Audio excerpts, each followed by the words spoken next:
2026 সালে কেন আপনার মস্তিষ্ক বিকল হচ্ছে, ডিজিটাল বার্নআউট সংকট। চলুন আজই তাহলে জেনে নিই এর থেকে বাঁচার উপায় কি। চলো ভিডিওটি তাহলে শুরু করা যাক। আর এরকম আরও ভিডিও পেতে হলে চ্যানেলটিতে সাবস্ক্রাইব করে রেখো।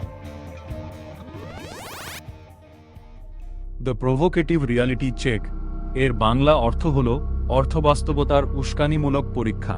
এর মূল উদ্দেশ্য হল মানুষকে নিজের আচরণের জন্য দোষারোপ করা থেকে বিরত করা এবং প্রযুক্তির প্রভাবের উপর জোর দেওয়া। আপনি মনে করেন আপনার ইচ্ছাশক্তির অভাবে আপনি মনোযোগ হারাচ্ছেন, কিন্তু আসলে আপনি লজিক বা যুক্তি এড়িয়ে যাওয়ার জন্য তৈরি করা অ্যালগরিদমগুলোর সাথে একটি যুদ্ধ হেরে যাচ্ছেন। আপনার প্রাচীন মানসিক চাপের পথগুলো আধুনিক ডিজিটাল ঘর্ষণের কবলে পড়েছে, যা ঐতিহ্যবাহী শৃঙ্খলাকে অকেজো করে দিচ্ছে। নিজের চরিত্রকে দোষারোপ করা বন্ধ করার এবং নিজের আর্কিটেকচার বা কাঠামোকে নতুন করে সাজানোর এটাই সময়। দ্য ফিজিওলজিক্যাল ডিপ ডাইভ দ্বিতীয় অংশে, কেন মানুষ চাইলেও মনোযোগ ধরে রাখতে পারছে না।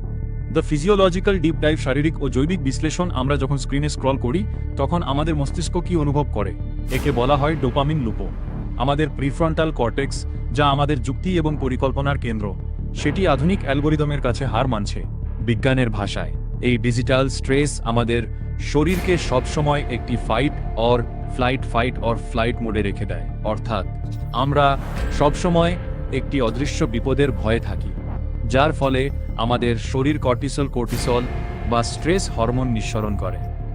আপনি যখন ভাবছেন আপনি সচেতনভাবে ফোন ব্যবহার করছেন, আসলে আপনার মস্তিষ্ক তখন চাপের মধ্যে আছে। এই ক্রমাগত উদ্দীপনা আপনার মনোযোগের ক্ষমতাকে একদম শেষ করে দিচ্ছে। এর ফলে দিনের শেষে আপনি মানসিকভাবে এতটাই ক্লান্ত হয়ে পড়েন যে নতুন কোনো সৃজনশীল কাজ করার ক্ষমতা আর অবশিষ্ট থাকে না। সহজ কথায়, এটা আপনার দোষ নয়, এটা আপনার শরীরের একটি স্বাভাবিক জৈবিক প্রতিক্রিয়া, যা আধুনিক প্রযুক্তির সাথে মানিয়ে নিতে পারছে না। এবার আসা যাক আমাদের জৈবিক বা শারীরিক প্রতিক্রিয়ায়। এই ডিজিটাল মানসিক চাপ শুধুমাত্র বিরক্তির কারণ নয়, এটি আমাদের জীববিজ্ঞানকে সর্বদা সতর্ক বা প্রতিক্রিয়াশীল করে রাখে।